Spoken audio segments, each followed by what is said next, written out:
हमरा एगो गिरी देलखिन, घर देलखिन हन, नल जल है, बिजली है, हुनका से जनानी सबके अथी है, शान है बढ़ल, तैले देब 10,000। हाँ एले हमरा कले कभी नहीं एले, एले हमरा 10,000 एतै सबके कहलखिन एतै सब। हमरा आर के पाई नहीं मिलले है। अच्छा आ घर आर नहीं मिले है, तक लो आधा पन से ज्यादा हो गए, घर नहीं मिले है।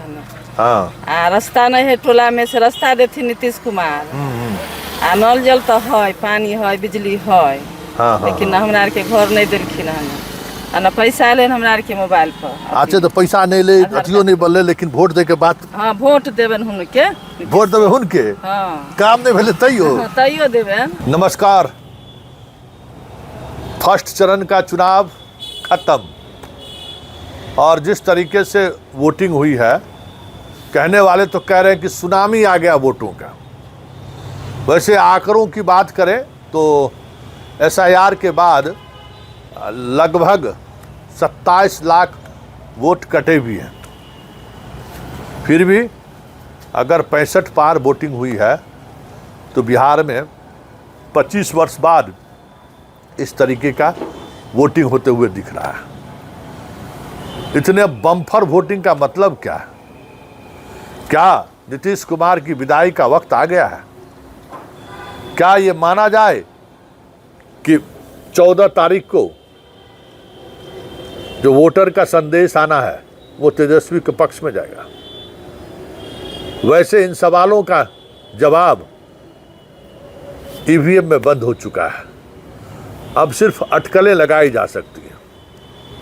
लेकिन एक बात जो साफ पूरे चुनावी कैंपेन के दौरान देखने को मिला कि वर्तमान सरकार के खिलाफ किसी भी तरीके का इनकम्बेंसी नहीं था। मतलब वर्तमान सरकार को लेकर कोई गुस्सा नहीं था।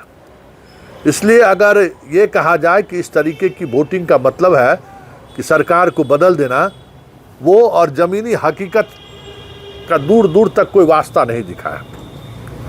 ये हम सिर्फ मैं ही नहीं कह रहा हूँ, हमारे जैसे तमाम ऐसे पत्रकार जो पिछले 1 महीने से बिहार में घूम रहे हैं, सबों के जुबान पर ये बात शुरुआती दौर से ही है कि नीतीश के खिलाफ कोई इनकम्बेंसी नहीं है। तो ऐसे में ये सवाल उठना लाजमी है कि इस तरीके के वोटिंग का मतलब क्या है। और ये भी सवाल उठना लाजमी है कि इस वोटिंग के सहारे क्या समझा जा सकता है। इस पर चर्चा करने से पहले हम आपको कुछ वीडियो दिखाना चाहते हैं और उस वीडियो के सहारे आप समझने की कोशिश करिए कि बिहार में हुआ क्या है। ज़रा सुनिए, कुछ महिलाओं से हमने बात की है, वो क्या कह रही हैं। और कह दियो ना। नहीं हो बोलियो ना, नहीं हो बोलियो। हाँ आओ आओ, की भेले क्या है, हुनके क्या वोट देवे? हुनका देवे हमरा एगो गिरी देलखिन, घर देलखिन हन, नल जल है, बिजली है, हुनका से जनानी सबके अथी है, शान है बढ़ल, तैले देब 10,000। हाँ एले हमरा कले कभी नहीं एले, एले हमरा 10,000 एतै सबके कहलखिन एतै सब नहीं एतै। अच्छा हाँ बताइयो। हमरा आर के पाई नहीं मिलले है। अच्छा आ घर आर नहीं मिले है, तक लो आधा पन से ज्यादा हो गए, घर नहीं मिले है। आ रास्ता नहीं है, टोला में से रास्ता देती नीतीश कुमार। आ नल जल तो है, पानी है, बिजली है, लेकिन हमरा आर के घर नहीं दिलखिन है, ना पैसा ले हमरा आर के मोबाइल पर। अच्छा तो पैसा नहीं ले, अथियो नहीं बोले, लेकिन वोट दे के बात। हाँ वोट देबन हुनके, वोट देबे हुनके। हाँ काम नहीं भेले तैयो देबन। अच्छा ई महिला सब एना किया है जैसे नीतीश करे छे? वहाँ चलते ना जे बिजली दै छथिन, राशन दिलखिन हने केते दिन 2 साल से दऽ रहलखिन ओनाही बिना पैसे के फ्री। आ तेकर बाद बिजली है, तेकर बाद नल जल है, ई सब है, फ्रीओ दिलखिन हन बिजली 1 महीना के 2 महीना। आ सब किछ दै छथिन। एगो रोड नहीं है, रास्ता वो बनाइए ना देथिन फिर। अच्छा ठीक है, इतना भरोसा है नीतीश बाबू को ना? आज नीतीश बाबू तो बीमार पड़ गेलखिन, बुढ़ा गेलखिन, तैयो की होत बुढ़ा गेलखिन त हुनकर आरो अथी है ना, चटिया सब चटवा सब छै, चटिया सब छै ना हुनकर। हाँ अपना क्षमते से ना इलेक्शन लड़ रहलखिन जे बुढ़ाइयो गेलखिन तैयो हाँ। बीमारो पड़लखिन तैयो इलेक्शन से तो साइड नहीं हखिन तो वोट तो देबे करबै जहिया साइड होथिन तहिया नहीं देब हाँ हाँ अखनी तो हखिन तो अखनी हुनकर वोट चाही हमरा तरफ से हम सब देब देबै। हाँ सब जना नहीं देबे हम हुनका वोट। अहाँ सब की करै छियै, अहाँ सब की करबै? वोट दे हाँ नीतीश कुमार के वोट दे। नीतीश कुमार के किया हाँ तोरी के हाँ? पैसा देलके तैयो नहीं देलके तैयो वोट तो देना ही ना। अच्छा वोट दै छै नीतीश कुमार के। अहाँ बजियो बजियो बजियो बजियो शर्मा के जरूरत नहीं छै एकदम। अब महिला के एते अधिकार भेलै तो महिला चुप क्या रहते? हाँ हाँ तो ठीक छै, चलिए मतलब अब कहने की जरूरत नहीं है। कुछ लोगों से हमारी बातचीत हम चलते चलते कर लिए, तब सोच सकते हैं कि महिलाओं की दीवानगी अभी भी नीतीश कुमार को लेकर किस हद तक है। तो आपने सुना, और हर कंस्टिट्यूंसी में शुरुआती जो अभी तक डाटा आया है उसमें कम से कम 8% से लेकर 12 से 15% ज़्यादा महिलाएं वोट की और महिला वोटर नीतीश कुमार के साथ है। इससे भी मेरे जैसे जितने पत्रकार फील्ड में हैं कोई इनकार नहीं करते हैं। तो आखिर क्या माना जाए कि यह सुनामी वर्तमान सरकार के पक्ष में तो नहीं है?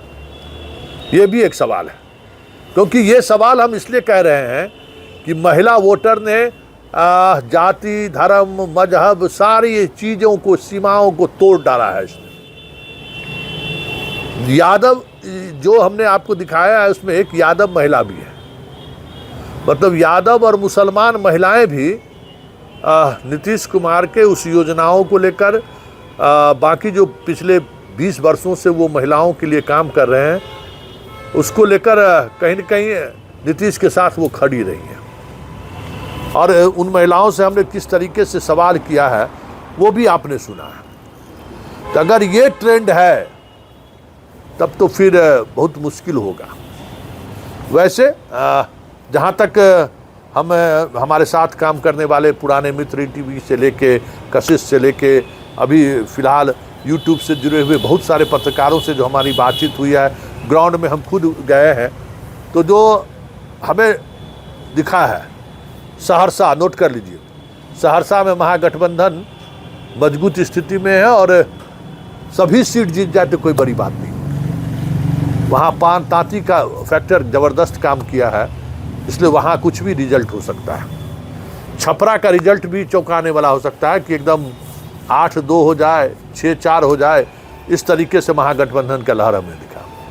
मतलब अलग अलग कंस्टिट्यूंसी की बात करें तो लेकिन अगर महिला वोटर वाला बात जो जिस तरीके की आ रही है तब तो फिर ये सारे आकलन खत्म हो जाएंगे, ध्वस्त हो जाएंगे सारे। समस्तीपुर में भी हम मानते हैं कि 6-4 का वहाँ भी जो है या 5-5 समस्तीपुर में भी रिजल्ट ये आ सकता है। बात बाकी जगहों पर दरभंगा हो, चाहे पटना हो, चाहे नालंदा नवादा लखीसराय का इलाका हो, इसमें पहले से बहुत बेहतर स्थिति में एनडीए दिख रही है। बक्सर उक्सर के इलाके में एनडीए की स्थिति पहले से काफ़ी मजबूत है। इसलिए इस बार के चुनाव में, मतलब प्रथम चरण के चुनाव में, और मेरी बात अगर हो तो एनडीए का पलड़ा भारी है।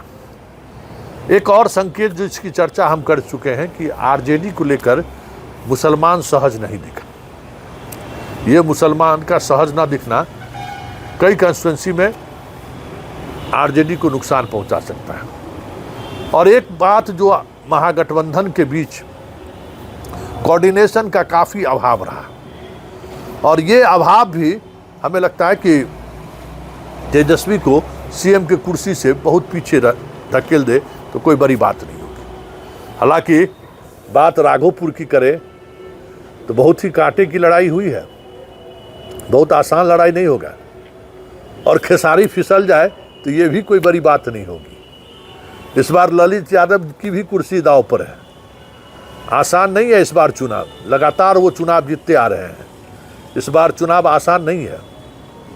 हाँ, सिमरी बख्तियारपुर और सहरसा महसी सब सीटों में पान के गुप्ता जी चुनाव अगर सहरसा से निकाल लेते ये भी कोई बड़ी बात नहीं।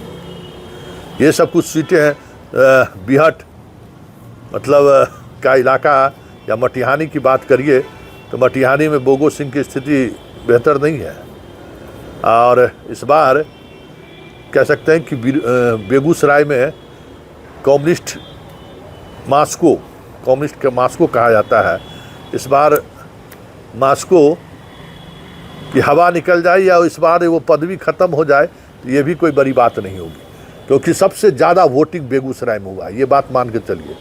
और ये वोटिंग सीपीआई सीपीएम के पक्ष में या उसके कार्यकर्ताओं का एग्रेशन कभी कहीं नहीं दिखा है, चाहे तेघड़ा हो, चाहे बछवाड़ा हो, चाहे बखड़ी हो। हालांकि बखड़ी में अपर हैंड हमें लगा वहाँ कि भाई चिराग को लेकर कोई पॉलिटिकल पार्टी, चाहे बीजेपी हो चाहे जदयू हो, सहज नहीं है। चिराग का समझ जाइए कि इस फेज में एक दो खाता खुल जाए तो बड़ी बात है, नहीं तो बाकी जगह परबत्ता में भी ज़बरदस्त लड़ाई डॉक्टर संजीव ने दिया है चिराग के उम्मीदवारों का, और वहाँ भी बीजेपी और जदयू चुप ही रहा है चिराग के उम्मीदवार को। बकड़ी में भी यही स्थिति हुआ है।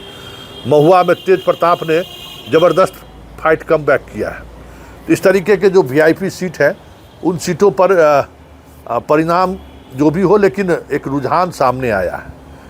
लेकिन सबसे चौंकाने वाला रिजल्ट जो हमें साफ दिख रहा है वो महिला वोटर है। और अगर महिला वोटर जिस तरीके से वोट किया है तो 180 पार हो जाए तो कोई बड़ी बात नहीं होगी। चल हो गया, कितना देर है?